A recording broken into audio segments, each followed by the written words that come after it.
Welcome, I'm Alex, and this is why you should be a fan, the show meant to appreciate the underdogs. Tonight, I'm going to try and convince you to become a fan of Preacher and author James Rollins. Preacher is the graphic novel series created by Garth Ennis and Steve Dillon. It's a very controversial series about Reverend Jesse Custer, his fusion with a being known as Genesis, and his unusual journey. Genesis, you see, is the only child of an angel and a demon, a whole new idea, and one that intimidates God into abdicating the throne of heaven. When Jesse learns this, he decides to travel the world and track down God to make him own up to his responsibility to his creation. Throughout the series, all manner of themes are explored, not just the nature of religion and faith, family, true love, responsibility, the danger of extreme behavior, and vengeance. The art is fantastic, and the writing is nothing short of superb. All the characters are very sympathetic and believable. Jesse struggles with his newfound power, the Word of God, the ability to command anyone to do anything. Tulip, Jesse's girlfriend, has to confront the dangers of the journey simply because she believes in Jesse and loves him. And along for the whole clusterfuck is Cassidy, an Irish vampire with a drinking problem and issues of immortality. The first trade paperback, Gone to Texas, introduces the majority of the series' major players, specifically the protagonists, while still dropping hints of things to come. Jesse fuses with Genesis and is reunited with Tulip after a separation in which their stories seem to clash, though both maintain their innocence. Cassidy just happened to be at the right place at the right time. The Saint of Killers is introed, as well as one of the series' most bizarre characters, Arseface.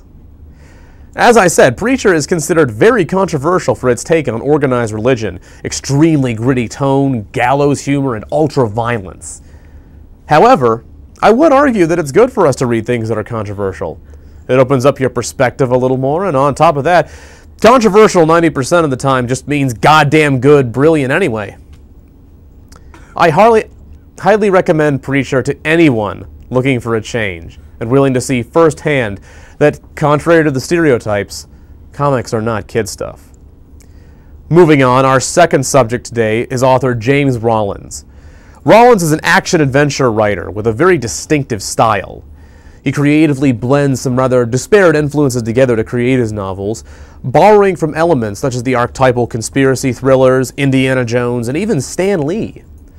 He first made it onto the radar with his critically acclaimed novel Sandstorm.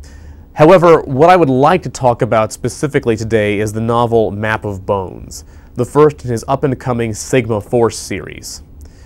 The novel clearly borrows some from Pulp Fiction.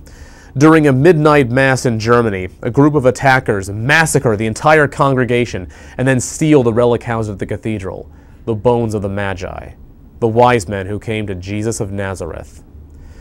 A joint investigation is called in between Italy's Carabinieri Corps, and at the request of the Vatican, and the US-run Sigma Force.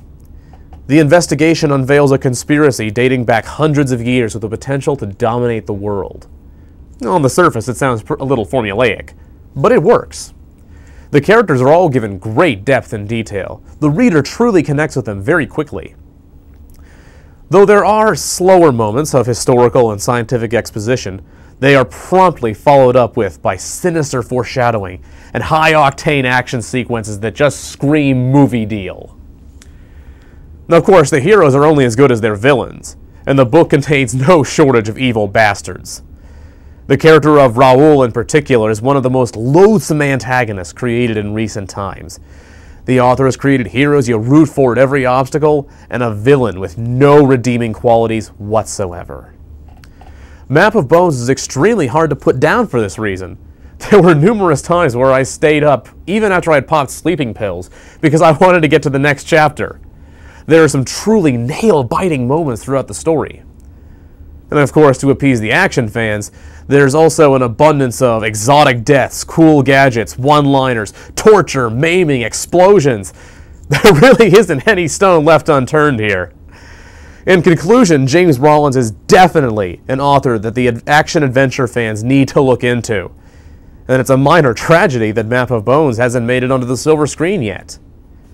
Again, we've today covered Preacher and James Rollins, and this is why you should be a fan.